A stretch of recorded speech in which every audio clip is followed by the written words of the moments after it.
If there's a way to describe Pittsburgh Penguins fan base, like the fan base going into this deadline, especially going into today, it's antsy. I was going to say a bunch of cuties. Well, normally though, Penguins fans are pretty confident, and they have been for the last 20 years. And why wouldn't you be? You have Crosby, Malkin, and Letang, right? But I think this time they're like, hey, everybody else is loading up, but we haven't done anything. And today, all of a sudden, we've got something. They were in on JT Miller. That's probably not going to happen. No. But they do get Nick Bonino back for the vibes. And more recently, then this is the trade we're going to break down, Dmitry Kulikov for Brock McGinn. Brock McGinn actually had cleared waivers earlier this week, so is a variable deal if they need to. But what does Dmitry Kulikov do to the Pittsburgh Penguins? And keep in mind, they're probably going to play Boston or Carolina. Yeah, so here's the thing. There are a lot of charts floating around. This day is the worst for this. Charts float around, and you need to know how to feel about a player, and you got to look at the thing, and you go, this is how I feel. This piece of paper is exactly how I feel. And that's just not how it works. Well, Kulikov has horrible defensive metrics this year. Yeah, he's on the Ducks. Dude, go look at all of them. They all have horrible metrics. That team sucks. Mm-hmm. Now, do they suck because of Kulikov? I mean, it's a team sport. So I think it's a collective suckage of the organization. But when he's been on good to decent teams and on playoff teams, he's been a serviceable depth guy. This isn't a deal worth getting worked up about. It doesn't make the Penguins worse. And actually, the fact that they were able to get Brock McGinn off the books, a guy who $2.5 million, right, for 10 goals and 16 points. I like the 10 goals. I don't love the 16 points. For a team that has sort of been up against it in terms of money, that's a decent little exchange for the Pittsburgh Penguins, and it didn't cost you much to do it. I think it was a third round pick along with McGinn. That's good. Like, to even get a player you can use along with the problem is and I think Jesse Marshall of The Athletic, who we love, has said, like, who does he supplant in that lineup?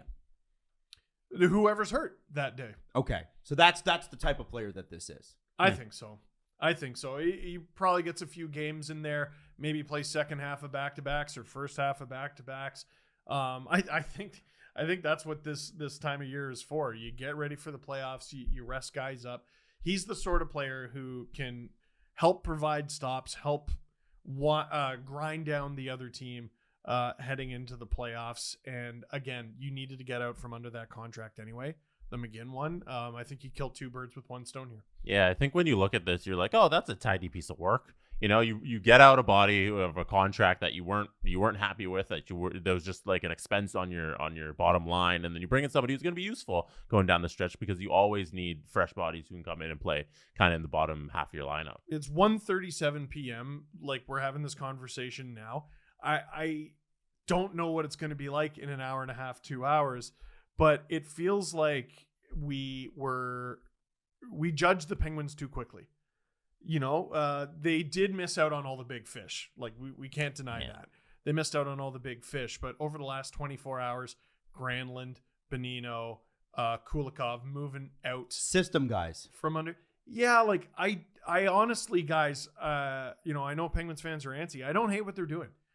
So I'm excited to see the sum of their work, because maybe by the end of this we look at it and we go, yeah, that's not really enough, but it's adding up. I don't know if they can fit it under the cap, but I'm waiting for the John Klingberg deal, and I wonder if Pittsburgh is a destination. And I wonder if you can double retain through Montreal. Yeah, that's the talk today. Is that Montreal has that space, and they're just waiting to take on some salary, and they haven't. And Arizona literally can't.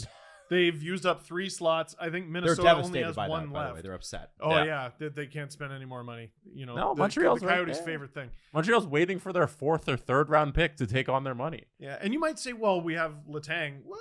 I mean, Letang could use some rest, man. Yeah. Like, that wouldn't be the worst decision. You also have a second pairing where somebody can play. Yeah, just get better. Just keep getting better, and you'll be better. Pittsburgh in-depth analysis. Yeah, Pittsburgh seems to have a system, and they know the guys that work within the system. Hence, they're reuniting with Bonino, and then of course this. So we'll see where it takes them. But the end of the day, Pittsburgh Penguins, way less fun to play against than they Yep. were a day ago. Exactly.